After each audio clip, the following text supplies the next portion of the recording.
Amém. Bom dia, igreja. Bom dia. Todo mundo bom aí hoje? Amém.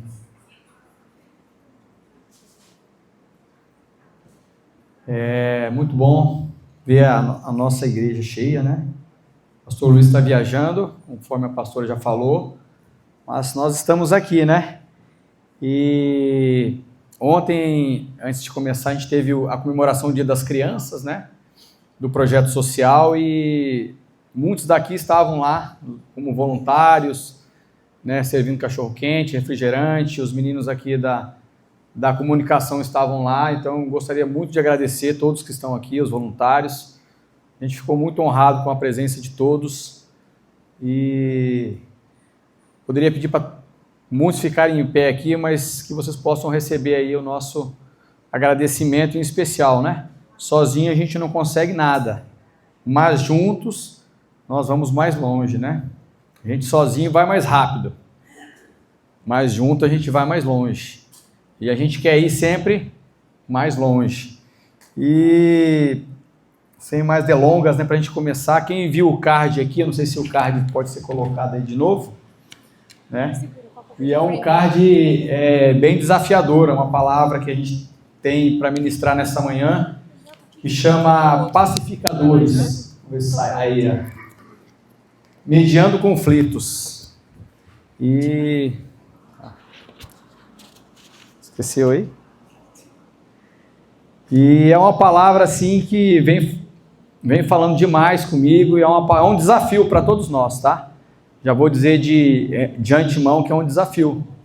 Alguns com mais facilidade, outros com mais dificuldade.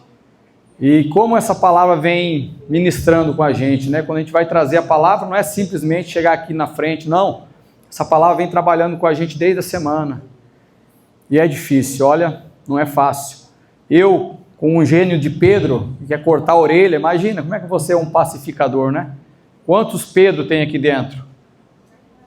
Né? Então assim, olha irmão, olha, cuidado, aqui. E a palavra vem trabalhando com a gente, então é uma palavra bem desafiadora, não é fácil ser um pacificador. E o versículo base está lá em Mateus,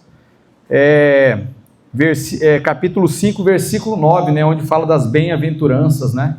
Vem falando ali, discorrendo sobre as boas-aventuranças. Fala assim: bem-aventurados pacificadores, porque eles serão chamados filhos de Deus. Então assim, quem não quer ser chamado filho de Deus? Olha como só um versículo pequeno pode trazer muitas reflexões para nós. Bem-aventurados são os pacificadores, porque eles serão chamados filhos. Então há uma importância aí para nós em sermos pacificadores. Nós como cristãos, né, seguidores de Cristo, isso tem que ser uma marca para nós como cristão, né? E infelizmente a história do mundo é permeada pelos conflitos, desde a entrada do pecado. Nas páginas do Antigo Testamento e do Novo Testamento encontramos discórdias familiares, brigas pelo poder, luta entre povos e até mesmo tensão entre os primeiros cristãos. Certamente você já vivenciou, ou talvez esteja vivenciando, algum conflito em sua casa, no seu trabalho, na sua vizinhança, na escola ou até mesmo na igreja. Então, nesse exato momento, nós podemos estar enfrentando algum conflito. E aí eu falo para vocês que desde a hora que a gente acorda até a hora da gente deitar, a gente está lidando com conflitos. De 2 a 5, até mais conflitos diários, nós nos encontramos no meio de conflitos. Então isso é uma coisa que já vem desde do Antigo Testamento até o Novo Testamento. Mas nós temos um referencial, que foi Jesus, o maior mediador de conflitos que já pôde existir, o maior psicólogo que já existiu, e tantos outros títulos que a gente poderia falar de Jesus. Mas o que é um conflito? Um conflito fica caracterizado quando duas partes ou mais descobrem que sua posição são incompatíveis.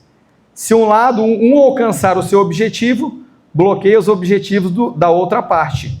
Um conflito é uma disputa que surge sempre que ações de uma pessoa interferem nos objetivos de outro. Na maioria das vezes, as pessoas não podem escolher os conflitos que vêm sobre elas. Entretanto, podem escolher o modo como vamos responder a esses conflitos. Aqui está a chave da questão. Não é o conflito em si, mas a forma como nós vamos responder a esses conflitos. E ele fala que o conflito é choque de interesses. E aqui eu acho que tem grande parte que é casado. Matrimônio é uma grande escola para nós mediar conflitos. Porque precisa ter compatibilidade. Se há interesses de conflito, como pode o casal andar no mesmo sentido? Então o matrimônio ele já vem remetendo a esses conflitos muitas das vezes. E aí está a questão de como nós vamos responder a esses conflitos. E aí está uma questão que vem falando como nós podemos nos posicionar nas situações de estresse da vida. Conflito nada mais é que um estresse, podemos dizer assim, né?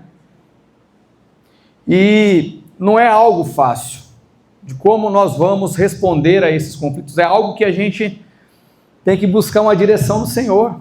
Muitas das vezes, quando tem uma situação de conflito, uma situação que às vezes a gente pode orar, meditar, pedir orientação do Senhor, e muitas das vezes os conflitos nós somos pegos de surpresa. E aí é onde nós precisamos de uma direção do Espírito Santo, onde nós devemos reagir de modo como Cristo reagiria. Esse é um desafio para nós.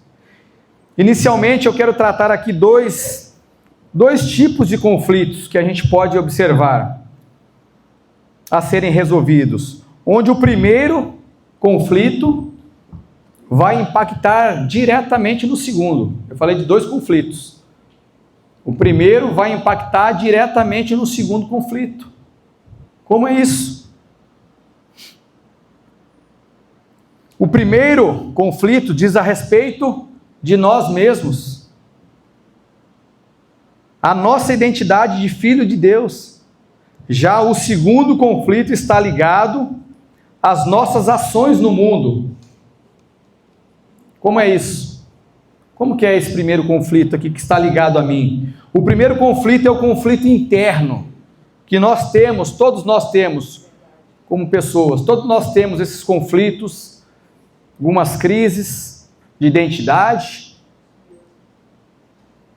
de personalidade, de características. Então se trata de um conflito interno, onde as minhas emoções precisam ser tratadas e a razão estabelecida e equilibrada, a fim de que eu possa lidar com as minhas emoções de forma inteligente, de forma sábia. Então, o primeiro conflito que a gente tem que buscar sanar somos o nosso conflito pessoal, existencial. E esse conflito, ele só pode ser resolvido quando Cristo, quando o Espírito Santo vem até nós, aonde ele revela para nós a nossa identidade em Cristo, de filhos de Deus. Nós somos filhos de Deus. Então esse conflito interno, quando a pessoa não se encontrou, não buscou, fica muito evidente na pessoa. Às vezes a pessoa ela fica buscando afirmação de várias maneiras, várias formas. Basta você andar na rua, andar num shopping center, em tantos outros lugares, e você vê as pessoas como elas têm andado, buscando afirmação, buscando aceitação. Então esse conflito interno é o primeiro conflito que a gente tem que resolver. Já o segundo conflito é um conflito externo, onde já não tem inicialmente controle das situações, ou seja, elas são elas são diversas e de todas as áreas, de todas as formas, mas que posteriormente vai depender das minhas emoções para o enfrentamento através das minhas ações. Como eu vou reagir a esses conflitos? De que forma eu vou reagir? Por isso é fundamental que estejamos conectados com Deus, a fim de que as nossas emoções possam por Ele ser fortalecidos no Espírito Santo. Seja qual for a situação, o nosso auxílio tem que vir do alto.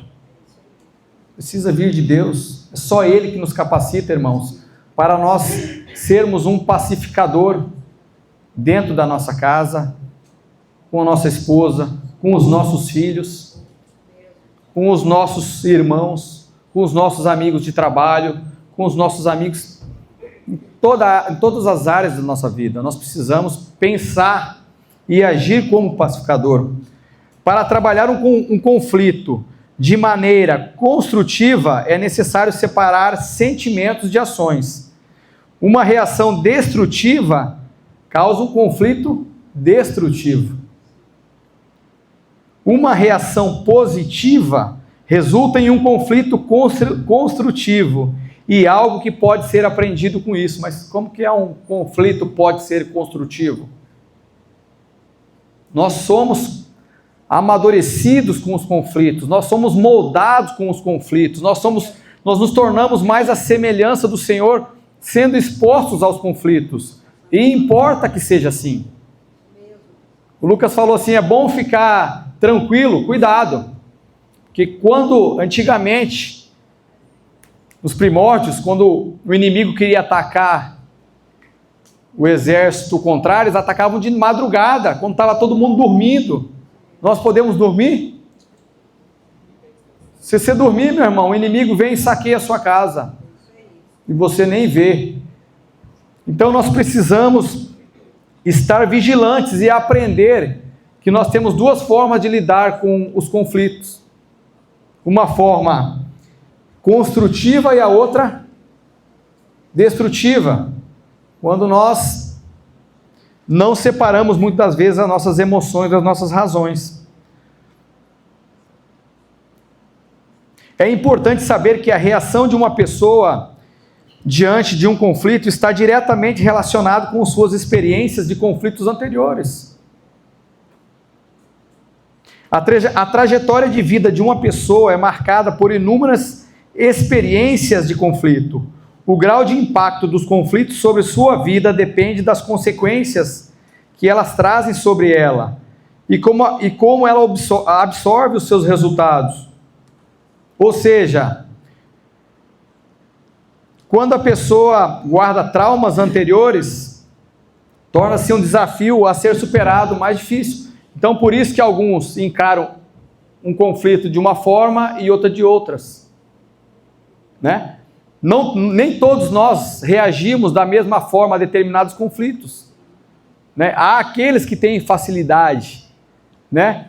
Mas a maioria de nós que somos sanguíneos, que temos as emoções, muitas das vezes a flor da pele, e aí nós colocamos os pés pelas mãos, muitas das vezes com o nosso cônjuge, com os nossos filhos, principalmente aqui quem é pai, porque a palavra de Deus fala que toda palavra que sair da nossa boca será colocado diante de Deus no dia do juízo. Toda palavra. Então nós precisamos pensar que se torna um desafio. Ah, mas é uma situação tão simples, tão pequena de ser resolvida. Talvez para alguém que teve uma experiência um pouco mais tranquila, que teve um pai pacificador dentro de casa, um pai presente, um pai com sabedoria, muitas das vezes do alto, seja mais fácil. Mas aquele que foi oprimido, aquele que foi tratado de uma forma não que agrada ao Senhor, aquele que não teve um ensinamento, é mais difícil, irmãos, lidar com conflito. Aquele que é mais sanguíneo, aquele que... Eu sou filho de pais gaúchos, né? O gaúcho, ele é duro. Chora não. Apanhou na rua, tomar o corretivo em casa. Então, para alguns é mais fácil, para outros é mais difícil. O que significa que cada um enfrenta de forma diferente devido à sua própria trajetória de vida. o que é fácil para alguns torna-se difícil para outro. Cada um tem facilidades e dificuldades nos relacionamentos. E isso trata-se da personalidade de cada um.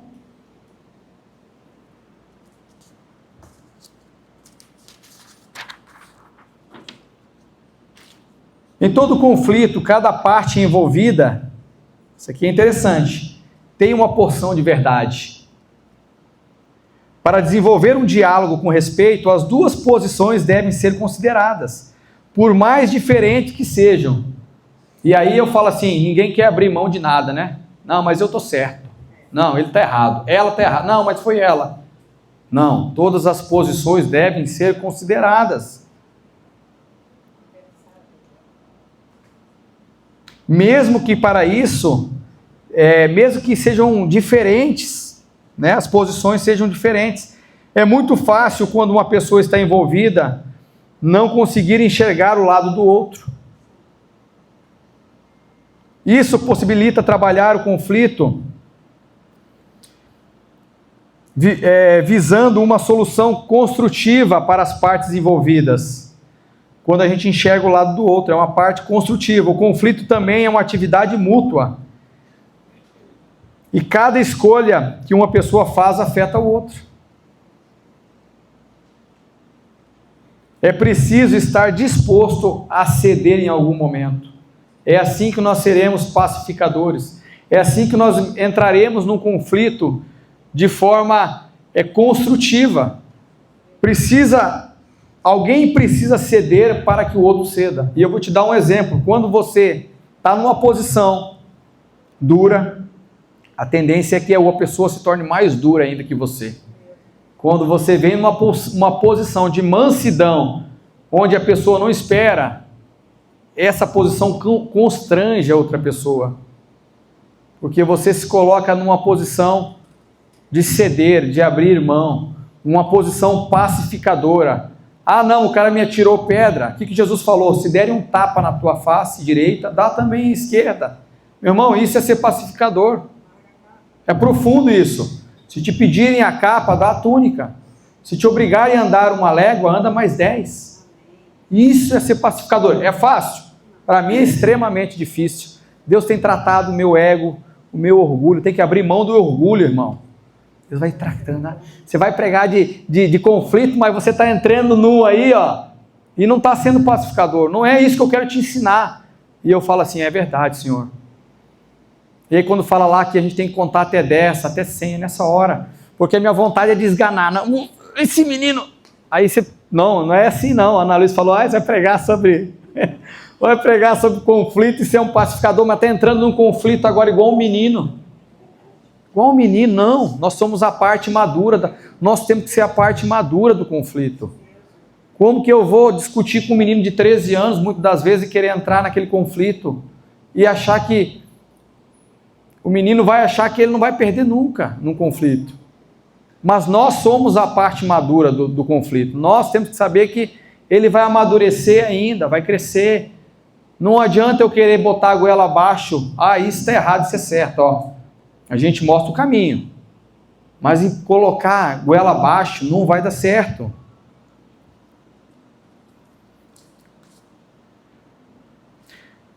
Ajudar a pessoa a entender o seu próprio estilo de reação em conflitos é o primeiro passo para transformá-lo, fazendo com que aprenda a lidar com os seus pontos fortes e fracos. Todos nós temos. Alguns são mais tranquilão, outros já são mais sanguíneos. Então nós temos que entender com quem nós estamos lidando, como que é essa pessoa, qual o perfil, isso é importante. Se eu sei que a pessoa do outro lado é mais estressada, se eu for estressado, por isso que o casamento, o matrimônio é um negócio interessante, porque há um equilíbrio. Deus junta duas pessoas para que andem em equilíbrio, onde um precisa do outro, para que se chegue a um equilíbrio. O matrimônio é assim. Não é assim? Pelo menos lá em casa eu vejo muito isso. Aonde há um ponto fraco em mim, há um ponto forte na minha esposa. E aonde há um ponto fraco nela, há um ponto forte em mim. E isso gera um equilíbrio com que as coisas fluam. A gente ande em harmonia dentro das nossas casas. É isso que Deus quer para nós. As fraquezas se manifestam e oferecem um espaço para construir um relacionamento sobre pontos fracos. Se ninguém mexer no conflito, ele segue naturalmente um ciclo. Este precisa ser quebrado para criar oportunidade para estabelecer um relacionamento saudável. A boa notícia é que é possível identificar o que acontece num processo de um conflito. Então, agora, o conflito, muitas das vezes, se não resolvido, se você não resolver o seu conflito, meu irmão, como fala lá, não ponha-se a vossa ira, né, até se põe o sol. Se tem algum conflito, vai lá e resolve, antes de trazer o dízimo, antes de vir fazer sua oferta, vai lá com seu irmão e resolva. Porque vai entrar num ciclo que fica cada vez mais difícil e cada vez mais vai gerando mais traumas nesse processo. E eu queria falar rapidamente sobre essas fases. E a primeira fase é a partir do momento em que começa a se pensar: o que está acontecendo aqui? É um sinal de que algo está acontecendo ou está para acontecer e que de alguma forma está causando uma tensão dentro da pessoa. Tem nosso trabalho, nosso dia a dia, às vezes você se sente incomodado com alguma situação e às vezes é coisa que você está trazendo de outra coisa, às vezes não tem nada a ver. Ou aquele irmão olhou atravessado para mim e não gostei não, ele não gosta de mim, rapaz, esse cara aí ele não gosta de mim não. A gente tem mania de fazer pré-julgamentos, meu irmão. Isso a gente tem que tomar cuidado, porque a gente é humano e a gente vai fazer mesmo se o Espírito Santo não estiver conosco. Ah, não gostei do irmão lá não, a cara dele, o irmão meu irmão, a gente tem que tomar cuidado. Então a primeira fase é quando algo nos gera algum desconforto, é um primeiro sinal. A segunda fase começa a vir aquele sentimento que o problema é com o outro, não é comigo não, é com ela, o problema é com... Então, assim, a gente já começa a transferir para o outro uma situação que começou a ser gerada ali de um conflito. Pular da primeira fase do ciclo para um conflito não trabalhado para a segunda é muito rápido e simples. Existe um culpado e a razão de toda divergência e a situação de conflito é a outra parte. E aí não precisa você ir muito longe, não, basta você olhar para o seu oikos, seu ciclo familiar, né? Quando acontece, principalmente também no matrimônio, não, a culpada é ela, que me feriu, que fez isso. A gente começa já a olhar o problema como um culpado. A terceira fase seria abrindo o baú. A essa altura já é quase impossível suportar a tensão. Não suporto mais olhar para o fulano, não suporto mais o jeito do fulano. É uma tensão. A cada momento a pessoa reflete sobre tudo o que está acontecendo e os pontos negativos consomem a sua energia e se lembra de todas as injustiças e continua coletando injustiças para usar como arma no futuro. Olha só a fase que nós já chegamos, onde você começa a juntar e guardar as coisas e juntar cada vez mais injustiça para apontar para a pessoa. A quarta fase, essa aqui ninguém faz, né? Jogando na cara.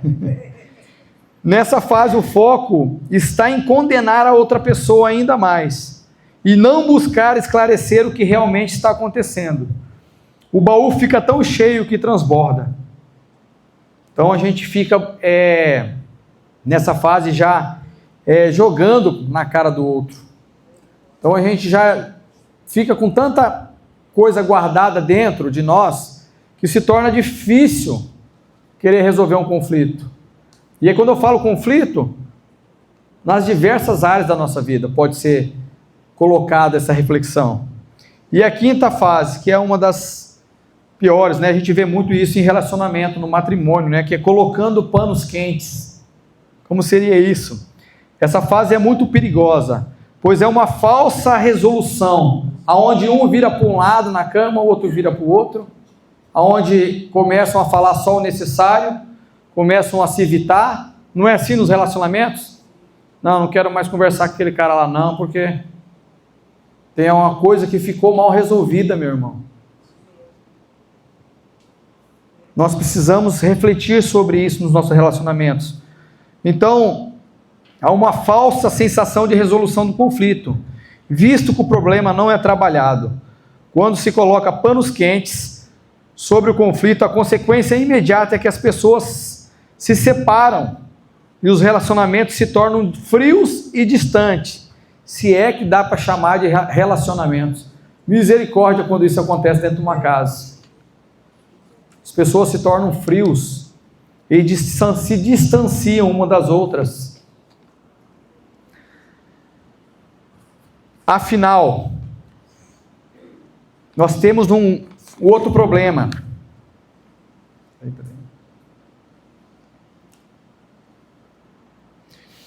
Com tudo isso, podemos ver que temos que agir de imediato.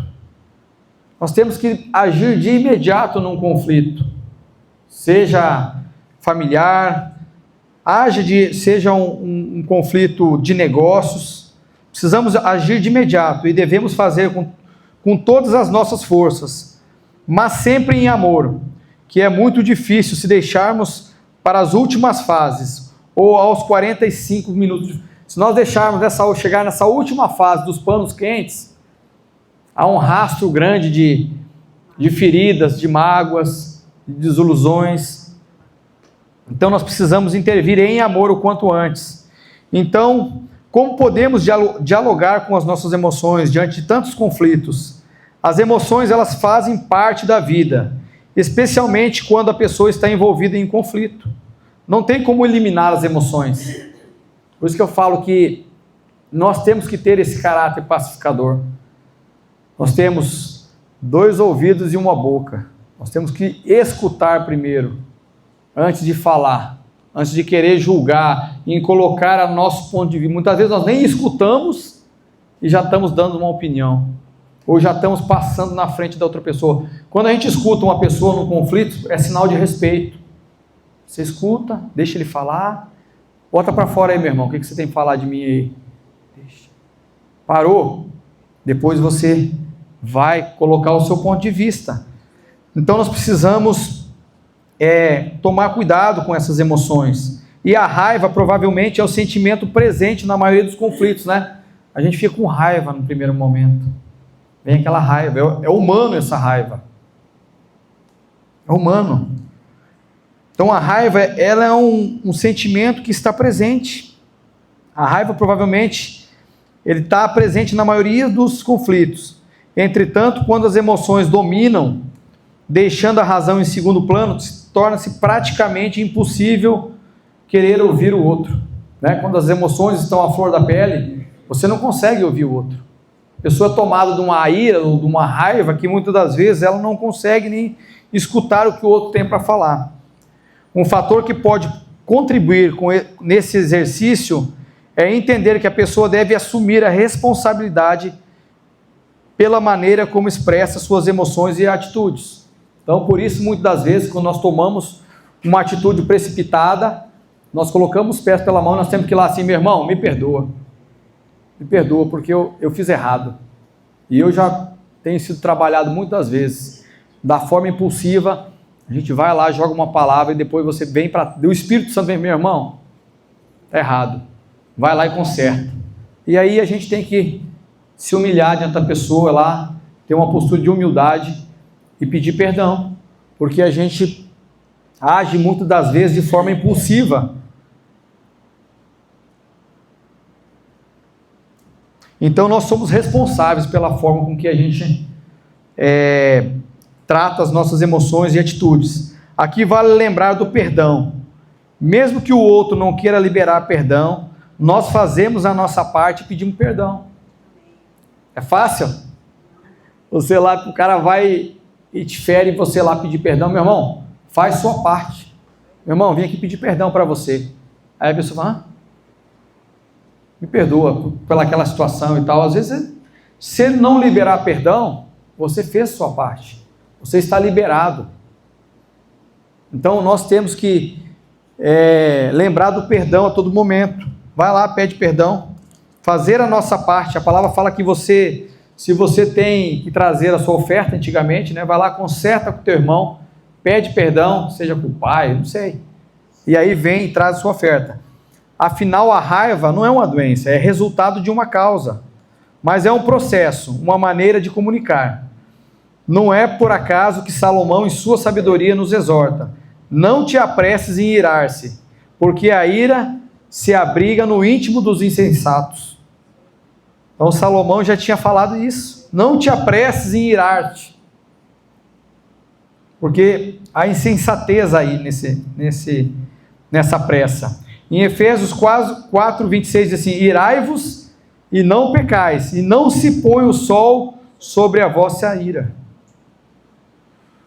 O uso inadequado da ira em situações de conflito tem várias consequências diretas, entre as quais, vou citar aqui, tá? A ira, quando nós nos iramos em situações de conflito, não nos tornando mais pacificadores, né? Não querendo mais ser um pacificador, traz consequências diretas, as quais fugir da responsabilidade. Não, a responsabilidade não foi minha, não.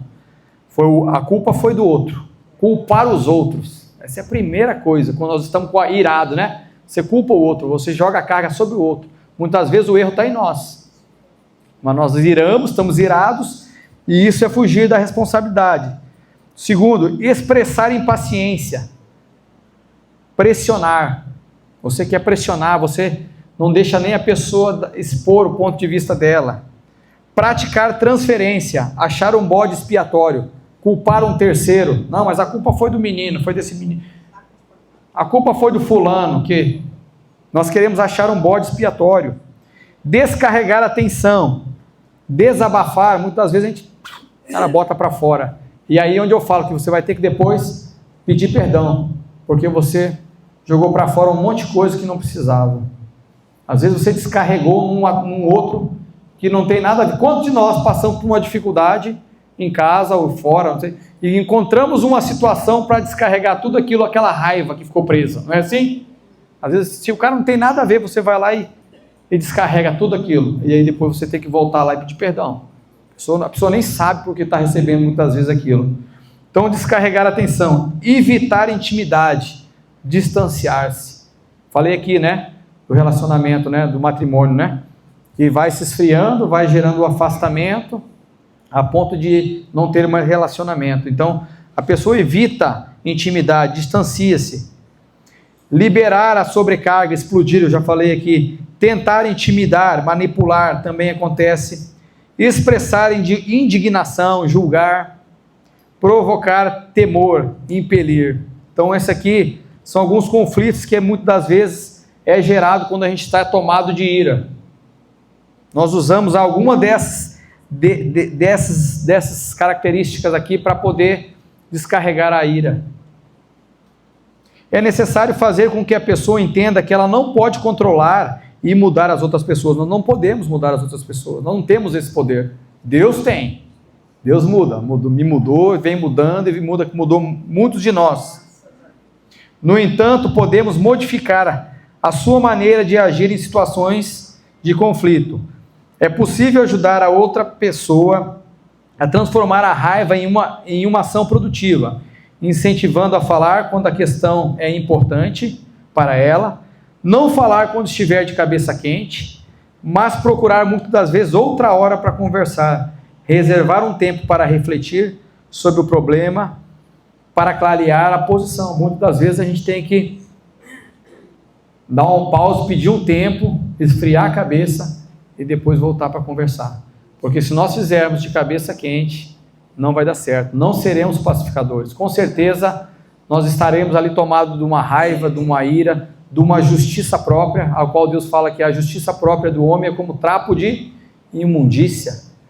Nós temos o pacificador, ele busca a justiça de Deus em primeiro lugar, não a sua própria justiça.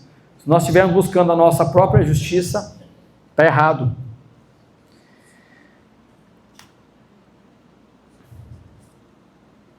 Então é importante observar para não falarmos de cabeça quente, mas procurar outra hora para conservar. Reserve um tempo para meditar, para que possa clarear a posição.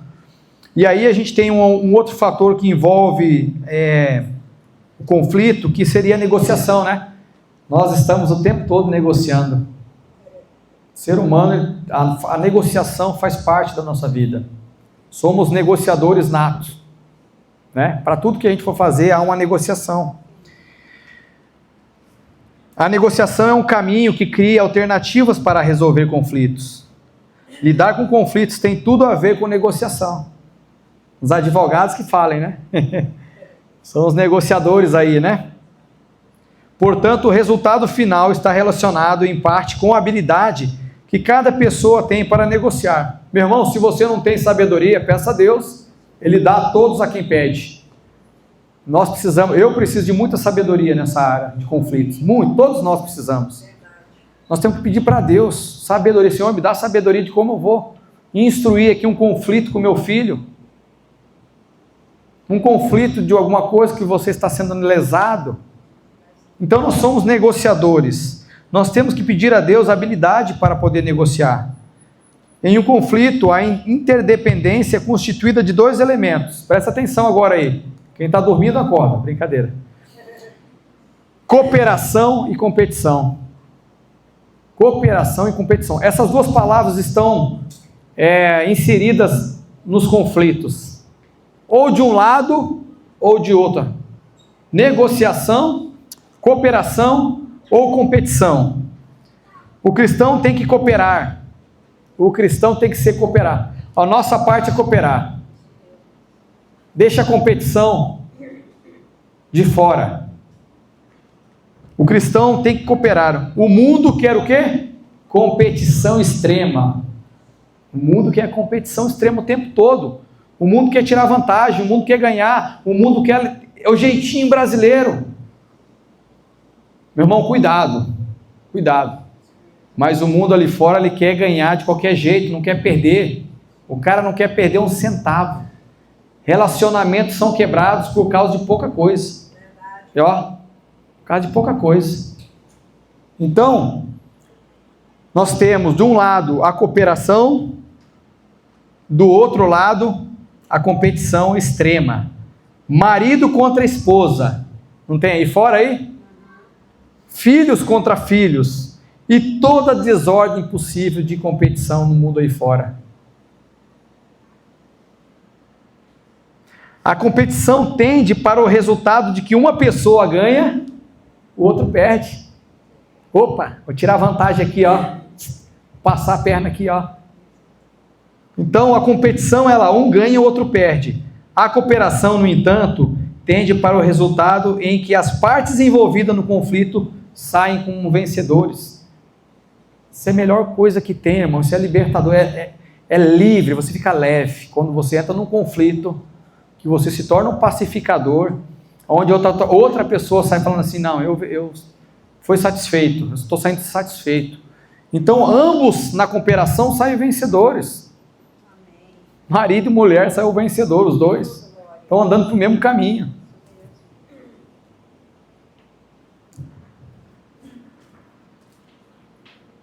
A cooperação tem que fazer parte do cristão.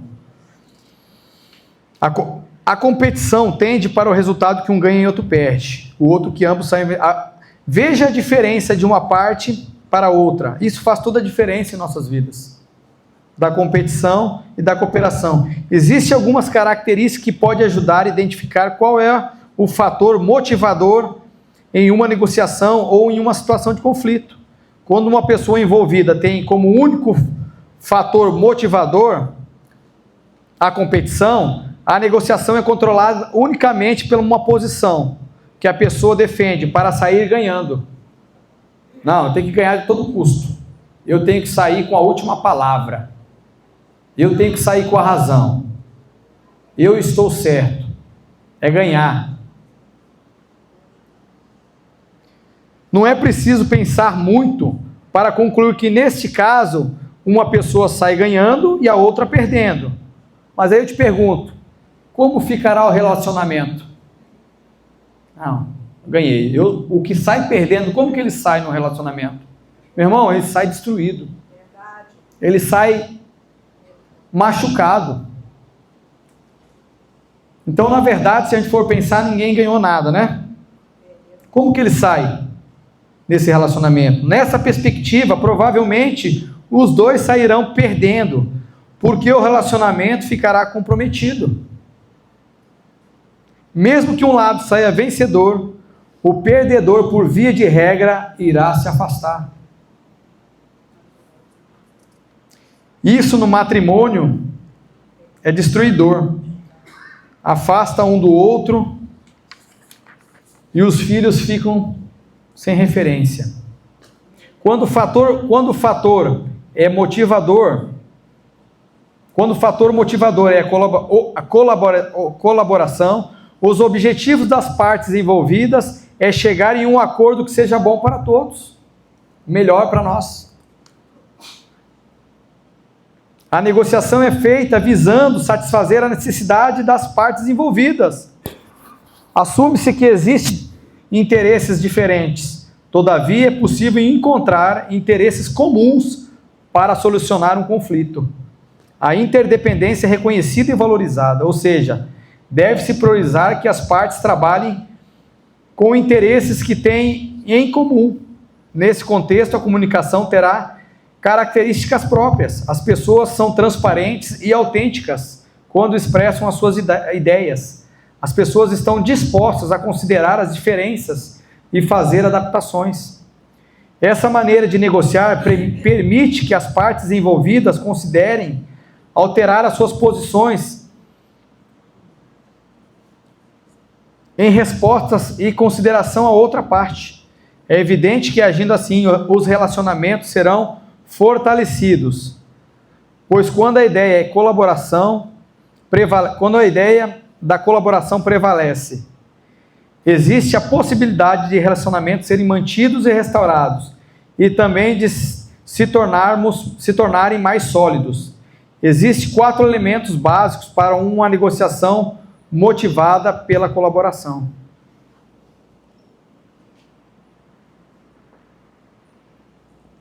Primeira coisa, não é contra a pessoa que nós estamos lidando, mas contra o problema. Né? Muitas vezes as pessoas pegam uma raiva. Não é contra a pessoa. A palavra fala que nossa luta não é nem contra a carne, nem contra o sangue, não é contra as pessoas. Né? Então, separar a pessoa do problema. Tem os interesses, focalize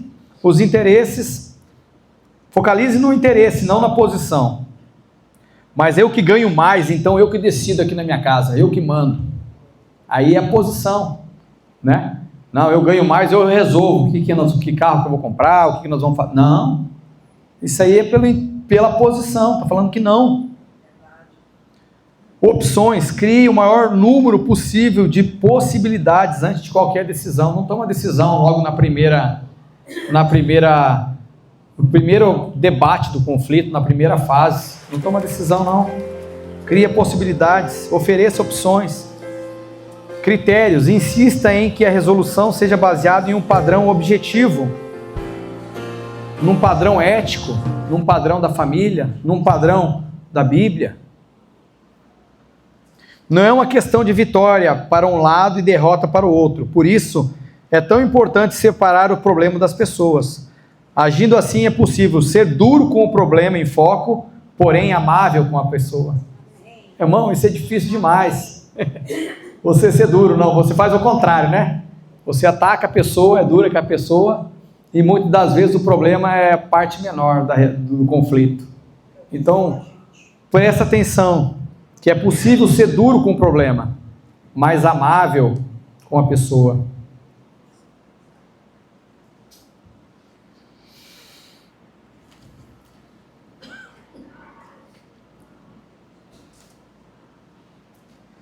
Porém, amável com a pessoa. Isso abre o caminho para explorar os interesses das partes envolvidas na negociação, evitando a troca de ataques sob diferentes posições.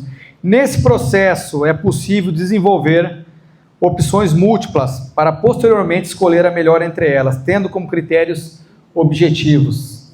Conforme eu falei aqui, seja um critério ético, seja um critério da Bíblia, nós que somos cristãos, né? Nós temos que nos basear pela palavra de Deus. Né?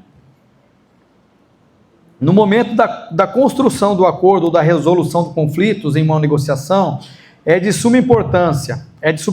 Existem algumas estratégias que podem facilitar esse processo, né? num conflito, vá logo no primeiro estágio e comece pelo mais fácil, comece pelo primeiro, o que for mais fácil, comece com o que parece mais fácil de ser resolvido. Isso ajuda quando o ambiente está tenso e a confiança em baixa.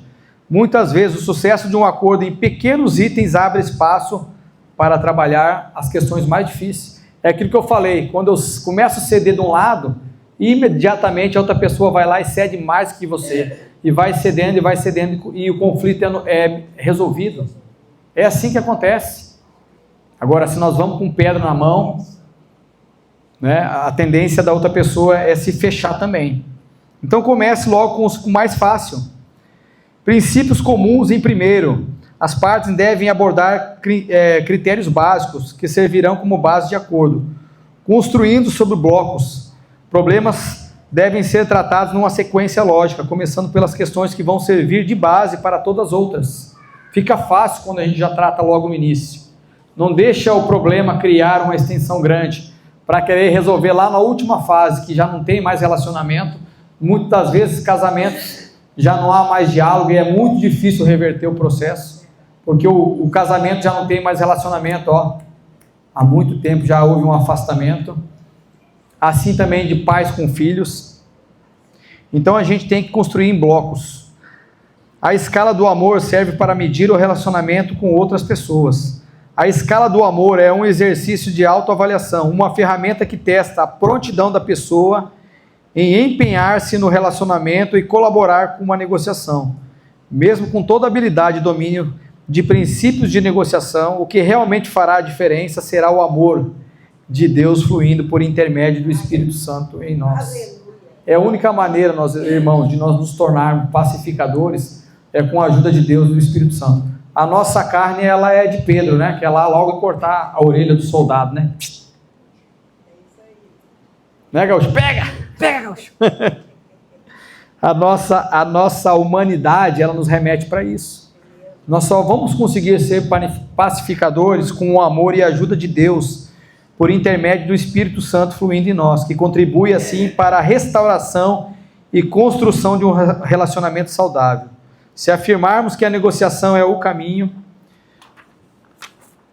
que cria alternativas, podemos concluir que o diferencial em uma negociação é o amor, pois ele abre caminho que cria alternativas para resolver conflitos. O amor.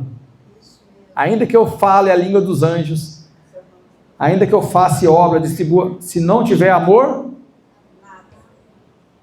então o amor é uma parte importante. Buscar a direção para resolver conflitos em meio a uma mediação exige humildade e a disposição para se expor, visando transformar uma batalha em um triunfo para todos. Quando a sabedoria e as alternativas entre as partes envolvidas em um conflito não forem suficientes, é hora de procurar ajuda. Meu irmão, muitas das vezes nós vamos ter que procurar ajuda. Né? Você não vai conseguir muitas das vezes resolver um conflito. E às vezes ajuda, a gente tem ajuda. Ajuda são as pessoas que nós temos do nosso lado. O pastor pode orientar, pode ser um mediador, um irmão. E para isso precisamos que nós tenhamos humildade. Então nós temos esse apoio. Nós temos onde buscar auxílio. Muitas das vezes nós não buscamos, porque nós não queremos nos expor. Porque nós não temos humildade para buscar essa ajuda. Então é importante criar essa alternativa e procurar ajuda. É um sinal de maturidade, sabia? Quando você vai, meu irmão, eu não consigo resolver um conflito aqui, me ajuda, pastor. Muitas das vezes eu chamo o pastor lá em casa, falei, pastor, tem uma situação aqui, eu não dou conta de resolver, eu não sei nem para onde eu vou. E o pastor vem te dar uma direção. Ele não fala, não, vai lá e faz isso, não. Meu irmão, há uma direção, há um caminho. Ore a Deus, procure na palavra, medita em oração, Ele vai te mostrar um caminho. Mas para isso a gente tem que ter essa humildade de buscar essa ajuda. Quantas e quantas vezes eu peço ajuda? Quando eu vou tomar uma decisão importante, todos nós, isso é para todos nós como cristão. Meu irmão, pega cinco opiniões antes de tomar uma decisão importante. Isso aí vai trazer paz para dentro de você. Não fala lá na Bíblia, quando há um conflito, envolvendo talvez irmãos, chama uma testemunha, vai lá, chama os pastores, para quê? Para que haja uma segurança para nós, para que a gente não venha tomar as atitudes com os pés pelas mãos.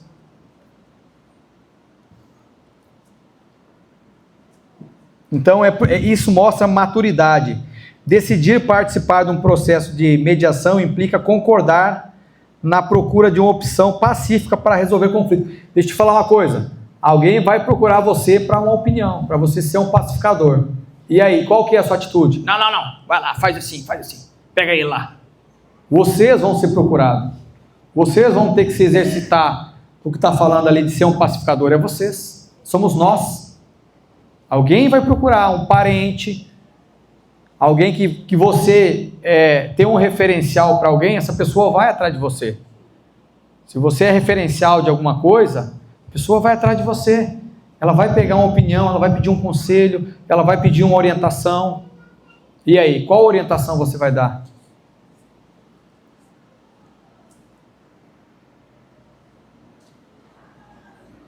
Para finalizar, irmãos, a meditação é um processo no qual uma terceira pessoa, no caso, a pessoa conselheira, é aceitado pelas partes, né? Que eu falei aqui de um pastor, num conflito, ajudar a alcançar uma solução satisfatória, né? Mesmo quando se há opiniões contrárias, né? Isso é importante. A meditação, o processo de meditação pode levar um conflito a um acordo em curto espaço de tempo. Rapidinho resolve. Resolve logo no início, que é mais fácil. É isso aí. Resolve logo no início. Qualquer conflito, resolve no início. Não bote panos quentes. O tema da mediação única de Cristo está sempre presente na teologia da nossa época, da teologia moderna, nos dias de hoje. Jesus Cristo é efetivamente o mediador entre Deus e os homens. O nosso maior exemplo que eu falei no início, de mediador de conflitos, de mediador entre os homens e Deus, é Jesus. Ele é o nosso exemplo, mediador. Jesus Cristo é o maior mediador entre os homens e Deus, porque nele a reconciliação do homem e seu ser reconciliado com Deus tornam-se únicos. Ninguém vem ao Pai senão por mim. Jesus é o único elo de ligação dessa mediação, dessa intermediação. A existência de Jesus Cristo é o elo de ligação da sua obra de mediação entre os termos. Jesus Cristo é o único mediador entre Deus e os homens. E para finalizar, peça a sabedoria que vem de Deus, porque o Senhor dá sabedoria, e de sua boca vem a inteligência e o entendimento. Provérbios 2:6. Ouça. Responder antes de ouvir é uma estultícia e vergonha. Provérbios 18:13. Ser um bom ouvinte é uma característica fundamental para quem quer ter êxito ao administrar conflitos. Fale com prudência. O homem se alegra em dar respostas adequadas, e a palavra, e a seu tempo, quão boa é. Provérbios 15:23. Lembre-se de que a palavra dura suscita ira, mas a resposta branda desvia o furor. Seja paciente. É melhor o longânimo do que o herói de guerra, e o que domina o seu espírito do que o toma uma cidade. Provérbios 16:32. Administrar as emoções em meio a uma discussão não é uma tarefa simples, mas extremamente possível. Haja como um pacificador. Há fraude no coração dos que maquinam o mal, mas a alegria tem os que aconselham a paz. Provérbio 12:20. Ser mediador é trabalhar para ministrar a divergência e promover a conciliação entre as partes. Jesus disse: aquele que tem espírito de discórdia não é meu, mas é do diabo. A Bíblia diz que devemos evitar as discussões tolas e sem valor, pois elas sempre acabam em brigas, conforme está lá em Timóteo. E para finalizar, a Bíblia diz que devemos trabalhar para resolver conflitos o quanto antes. Então, irmãos, fique de pé no seu lugar aí.